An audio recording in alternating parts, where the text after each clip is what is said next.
Os principais nomes do cenário político passam por aqui. Café com Política. Recebendo aqui nos nossos estúdios hoje o deputado estadual Rodrigo Lopes, do União Brasil. Seja bem-vindo mais uma vez aqui ao nosso Café com Política, deputado. Bom dia. Bom dia, Guilherme. Obrigado pela oportunidade de estar aqui. Bom dia, Thalita. Bom dia a todos que nos acompanham. É sempre uma alegria poder falar com a população de Minas Gerais por esses microfones. Deputado, estamos chegando já ao final de ano. Apenas na data, mas para o trabalho que está sendo feito na Assembleia Legislativa, ainda tem muita coisa para andar dentro da casa. O regime de recuperação fiscal, nos moldes em que está, com a discussão dividida entre parte o que acontece aqui no Estado, parte o que acontece no Supremo Tribunal Federal e parte do que acontece no governo federal, ainda vai tomar muito tempo e talvez os deputados tenham ainda que esticar um pouquinho o tempo de trabalho antes das férias? Bom, eu acredito que entre hoje e amanhã essa situação vai ser deliberada, ou pela decisão do Supremo, ou vai ter que avançar amanhã e isso ser pautado, tá na FFO hoje. Então é um tema que causa desconforto para todo mundo, porque é um assunto que foi protelado, né? Diga-se de passagem, é um tema que caminha há 5 anos, essa discussão como um todo. O governador conseguiu uma deliberação no Supremo Tribunal Federal, veio o prazo de 20 de dezembro. Durante esse ano foi empurrado para o final, e a gente chega ao final do semestre em tese com essa situação de desconforto, né? De todos ali sem saber se posiciona, se vota, amanhã vota e amanhã sai uma decisão do Supremo, há uma indisposição com o servidor, ao mesmo tempo não vota, começa a cobrar a dívida, cria uma dificuldade de gestão no Estado, pagamento de servidor, uma série de coisas. Então, e também há uma mistificação do processo, né? O que é mito, o que é verdade dentro da discussão que se traz. Então, os deputados estão imbuídos de compreender essa situação para ao final poder deliberar de maneira assertiva. Deputado, na opinião do senhor, né, a gente já falou aqui com outros agentes políticos, com outros deputados, sobre essa demora no governo de Minas em tomar a decisão de começar a tratar sobre o assunto. O que aconteceu com o governo exatamente para que a situação chegasse na situação que está agora? Estamos a 7 dias desse prazo final. É um assunto que mexe com a vida do mineiro, né, e que pode trazer consequências, atraso de salários. Acho que é o principal ponto que, quando o mineiro escuta, vem aquele medo, né, de voltar a ser o que o Estado era antes.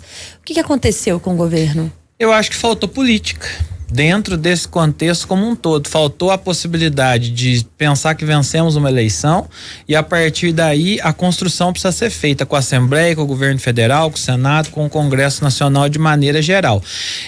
Esse assunto poderia ter sido ser tratado lá no início do ano, assim que o governo tomou posse do seu segundo mandato, assim que a nova Assembleia assumiu. E eu digo que, assim, Thalita, 2 pessoas tiveram uma oportunidade ímpar de resolver a dívida do Estado de Minas Gerais quando houve o alinhamento político. Fernando Pimentel, quando assumiu o governo no seu primeiro 1 ano e meio, com a Dilma presidente da República, poderia ter tido celeridade resolvida a dívida de Minas Gerais, e o governador Romeu Zema, que esteve alinhado com Jair Bolsonaro por 4 anos e poderia ter resolvido. Perdemos essas 2 oportunidades e precisou o presidente da Assembleia, deputado Tadeu Martins Leite, provocar o presidente do Senado Federal, o mineiro Rodrigo Pacheco, só que isso aconteceu agora em novembro, praticamente. E por que aconteceu em novembro? Porque esse projeto começou a tramitar no final de outubro na Assembleia. E até então a prerrogativa e o signatário desse processo ainda continua sendo o governador, o governo do Estado, o governo federal. Então o parlamento teve que assumir o protagonismo porque o diálogo entre o governo federal e o governo estadual não aconteceu. Então nós precisamos quebrar a barreira muitas vezes da questão eleitoral e partir para a necessidade do povo de Minas Gerais, que é isso que se espera do governador, que é isso que se espera do presidente da República e que é isso que se espera de todos os agentes políticos que estão nos seus mandatos. Os impactos, caso Minas Gerais tenha que pagar uma dívida, se não houver uma decisão favorável do Supremo ou algum outro arranjo, são gigantescos para o Estado, e me parece que um dos atores ou uma parte deles ainda não se mobilizou, ou pelo menos não vocalizou isso. Os prefeitos. Porque, bom, no último cenário em que tivemos problemas de pagamento de dívida, foram os atrasos de ICMS, foram os atrasos de outros repasses que chegavam às prefeituras, que foram parar no caixa do Estado para tentar segurar os pontos ali naquele momento. Tem havido mobilização já de prefeitos junto aos deputados para dizer, deputado, precisa resolver isso, é um problema que a gente está com medo se no ano seguinte não vamos ter como pagar as contas, o Estado vai entrar em algum problema. Essa pressão, pro senhor que já foi prefeito, já começou a acontecer ou não? Bom, Guilherme, primeiro é importante destacar que eu vivi na pele o momento, né, enquanto prefeito de Andradas, dos atrasos, do confisco de recursos, de transferência obrigatória que aconteceu. Nós vimos um momento, houve um evento de reinauguração da sede da MM, onde o governador, o vice, o secretário estiveram lá, e houve um clamor do governo para que os prefeitos se mobilizem e busquem os deputados. Eu não recebi até agora nenhuma mobilização dos prefeitos e não tenho notícia que outros colegas parlamentares tenham recebido. O que eu vejo muito bem construído é o movimento da oposição na construção de uma pressão sindical, de todos aqueles órgãos que defendem a categoria dos servidores, que está se fazendo tanto o movimento presencial na Assembleia quanto nas redes dos deputados. Então há um movimento intenso nesse sentido. Então, e o que é importante a gente avaliar? Por isso que eu falo para você que muitas vezes é mistificado, que no primeiro momento foi dito, se não aprovar o RRF, vai bloquear 18 bi na conta no dia seguinte. Depois já não é mais isso, vai começar a pagar a parcela da dívida a partir do momento que não for pago. Agora, a interrogação que fica é, se o governo federal não cobrar, vai ter que pagar do mesmo jeito, ou pode haver um entendimento, no caso do Supremo não deliberar, que o governo está negociando, portanto ele não vai pedir o cumprimento do pagamento da parcela da dívida. Então são perguntas que ainda pairam nesse cenário. E o que é certo é, por exemplo, se tiver que pagar a partir do dia 20, é 500 milhões em dezembro, 1 bi e 200 em janeiro, 1 bi e 200 em fevereiro, quando os deputados vão estar voltando do recesso. Então, obviamente, o governo vai ter aí desembolsado praticamente 3 bi até os deputados voltarem do recesso. Por isso a urgência desse processo. No entanto, o questionamento que nós fazemos é esse: nós vamos votar um regime de recuperação fiscal que não resolve o problema do Estado e vai postergar isso para daqui 10 anos, voltar com um valor de 210 bi daqui 10 anos, e a conta tá ficando nesse primeiro momento apenas para os servidores do executivo. Eu acredito que assim, um olhar mais vamos dizer assim, mais desapaixonado seria a gente dizer assim, é essa a única alternativa? Por que não todo mundo dá a sua cota? Eu, como deputado, estou disposto a dar a minha cota no meu vencimento, no meu subsídio. Por que não todos os poderes dar sua cota de contribuição? Eu acredito que é uma situação muito séria, que vai impactar a vida de muitas pessoas e que a gente precisa discutir isso mais. Então me preocupa um momento, sim. Eu espero essa liminar, essa decisão do Supremo, para que a gente tenha esse tempo para resolver este fato. Como é que fica a situação do Estado no ano que vem, deputado? Qual seria o desejo dos deputados para que Minas Gerais pudesse entrar em 2024?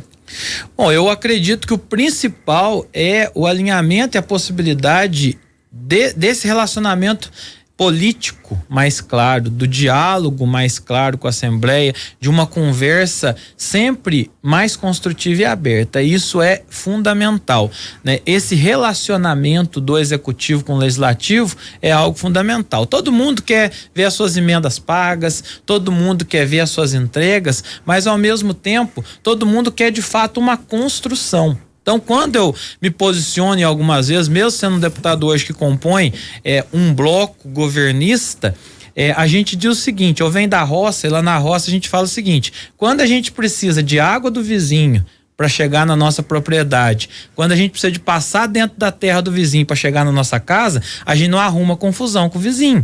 Então, se nós temos hoje um governo do estado que precisa do senador Rodrigo Pacheco, que precisa do governo federal, não dá para fazer hashtag mentira tem perna longa. Não dá para falar que é muita falação e pouca ação. Então, ou seja, eu preciso da água do vizinho, eu preciso do caminho do vizinho. Então, eu preciso respeitar o vizinho para que a gente tenha uma boa relação, porque senão a gente vai pro litígio toda vez.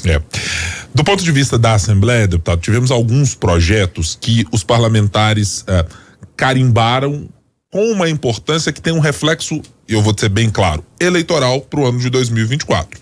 PEC 13, por exemplo, pela liberação de recursos para entidades filantrópicas, também a liberação de outros recursos de Caixa da Saúde que eram carimbados e que também passaram a ser usados pelas prefeituras. Quem vai concorrer a deputado em 2024 está concorrendo de uma maneira mais fácil do que quem pegou as últimas eleições? Bom, eu acredito que primeiro 24 é a eleição de prefeito. É verdade, os prefeitos. Então, os deputados que podem concorrer a prefeito, é a minha pergunta. Então é uma possibilidade. Isso. Mas eu acredito que é muito mal uma questão de justiça. Sim. Você tinha um dinheiro engessado dentro dos cofres das prefeituras, indicado para determinada situação A ou B, e que não foi usado porque a maior parte desse dinheiro ele foi retido, o município teve que assumir essa despesa e com recurso próprio depois o dinheiro chegou lá. Então uma maneira de dizer assim para o município, você vai poder usar em outras ações de saúde, não vai precisar ficar especificamente vinculado a isso aí. Então é uma questão de justiça. Questão das entidades, uma outra questão. Eu sou contra particularmente de mandar dinheiro para o ano eleitoral, a entidade poder dar cesta básica. Então eu defendo a política de prestação continuada. Você interromper o repasse para um hospital, para uma creche, para uma escola, né, para um projeto social que tenha uma política de ação continuada, chega a ser injusto. Até porque o candidato é o prefeito ou alguém ligado ao prefeito, não é o presidente da entidade e não é o deputado. Eu acredito que se essa vedação fosse no ano da eleição do deputado, até seria plausível, mas no ano da eleição municipal não faz muito sentido. Eu tive a honra de ser o presidente da comissão especial que analisou a PEC 13. Eu acredito que é um avanço que nós tivemos nesse processo. No entanto, precisa ter fiscalização, precisa ter controle, precisa ter acompanhamento da aplicação desses recursos. Considerando o cenário que os prefeitos já desenharam para o ano de 2024, e o senhor já esteve sentado nessa cadeira exatamente de prefeito, alguns falaram em não ter capacidade para fazer pagamentos já a partir de março do ano que vem. Essa realidade continua na mesma maneira, porque as projeções econômicas estão indicando algo de um pouco melhor, de uma inflação arrochando um pouco menos as cidades, mas acho que do ponto de vista de repasses do governo federal não parece ter tantas mudanças assim. O cenário é mais ou menos ainda o mesmo, deputado? E nem só os prefeitos, desculpa, deputado, mas a Associação Mineira de Municípios, a Frente Parlamentar, a Frente de Prefeitos também, há uma preocupação, deputado, verdadeira com que as cidades podem viver a partir de fevereiro, de março do ano que vem. Bom, uma leitura de cenário que eu faço é que de fato é um momento complexo. Nós vivemos crises piores na época do confisco do recurso, na época da questão do impeachment, toda aquela situação que a gente viveu nos anos 2014 até 2019. Foram momentos mais críticos do que o cenário que eu tô lendo no momento atual. No entanto, é preocupante porque os serviços estão na ponta. Eu vejo que esse veto 38 do presidente da República é algo que nos preocupa. A Associação Mineira de Municípios e a Confederação Nacional está fazendo esse movimento porque a desoneração dos encargos da Folha certamente é um alívio a mais para os municípios. 1,3 bi para Minas Gerais, cerca de 11 bi para o nosso país como um todo e principalmente os municípios até 156 mil habitantes, que podemos dizer que é 95% dos municípios de Minas Gerais que podem ser beneficiados por isso. No entanto, é preciso, né, que haja essa mobilização, essa sensibilização, tanto por parte do governo federal quanto do governo do estado. E o maior impacto que eu considero que os municípios estão sentindo não é nem o fundo de participação, é a desoneração que aconteceu no ICMS dos combustíveis, da comunicação e da energia elétrica no final do ano de 2022. Isso está impactando diretamente a arrecadação, principalmente daqueles municípios que não são totalmente dependentes do FPM, que tem o ICMS mais vultuoso. Se essa compensação não for feita, esses municípios que sempre tiveram um desenvolvimento maior vão ser prejudicados. É algo que nos preocupa, porque 90% do serviço prestado à população está na ponta. E a população vai começar a sentir esse impacto na medida em que o recurso não chegue lá. Mas, ainda nesse assunto, eu, enquanto prefeito, a gente sabe que no momento que, de fato, a dificuldade ficou grande, os prefeitos se mobilizaram, acionaram deputado, foram para a Assembleia e nós estávamos lá junto. Eu não estou vendo esse movimento acontecer com tanta intensidade. Eu não estou vendo. Nós fizemos outro dia uma audiência pública para debater a dificuldade financeira dos municípios há cerca de 60 dias e nós tivemos lá 10 a 15 prefeitos. Então, ou seja, a situação do dia a dia ali, talvez nem todos os prefeitos tenham sentido esse grande impacto e não está havendo ainda essa mobilização do ponto de vista dessas questões. Quero lhe perguntar também sobre um outro assunto. O senhor está num bloco que integra a base de governo, mas essa é uma crítica que se espraiou entre oposição e base em relação à construção de pedágios pelo governo Zema. A gente vê pelas redes sociais hoje em dia dos parlamentares o quanto há de reclamação e até alguns casos de tentativa de judicialização para que isso não aconteça. Não parecia ser isso o cenário que se construía na relação com o DR dos parlamentares lá no início ou até meados do ano. Essa relação azedou de vez com o governo nesta pauta específica de estradas, deputado? A pauta de estradas é muito complexa e o problema todo está na modelagem da concessão. A modelagem foi mal conduzida no início e principalmente a região sul de Minas, que tem um contato direto com São Paulo. O que se vendeu no momento da modelagem? Nós vamos ter estradas boas como a de São Paulo. São Paulo tem estrada duplicada, tem um asfalto de melhor qualidade e tem pedágios aí na casa de 10, 12, 13 reais, mas você tem uma contrapartida de serviço prestado.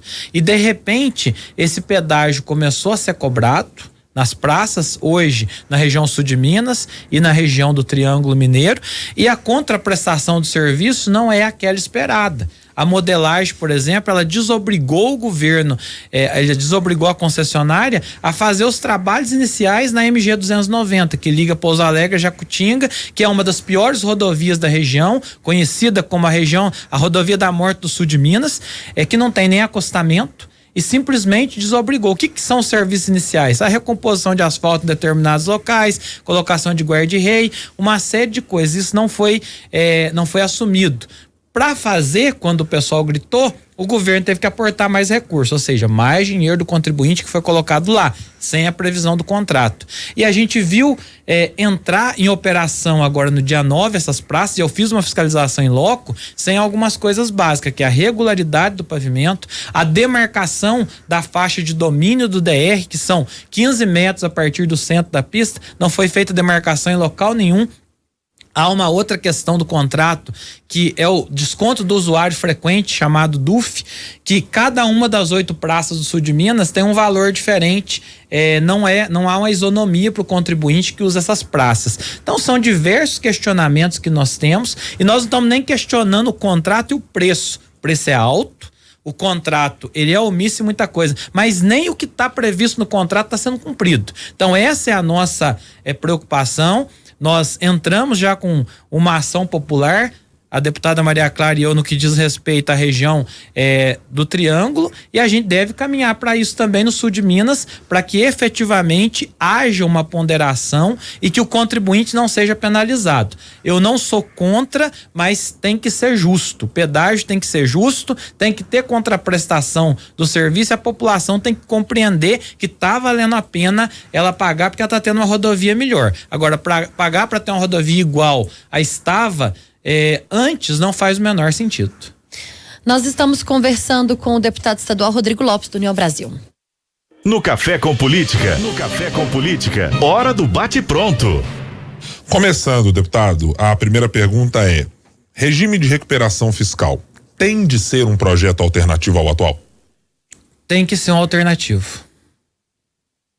Novo PAC do governo federal, esperanças maiores ou menores do que os anteriores? Esperanças maiores.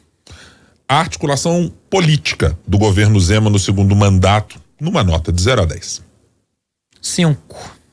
O presidente da Assembleia Legislativa de Minas Gerais, deputado Tadeuzinho. Um grande líder e articulador. Deputado Rodrigo Lopes, do União Brasil, muito obrigado mais uma vez por estar aqui conosco e volte sempre. Muito obrigado, um Feliz Natal e um ano de 2024 promissor para todos nós.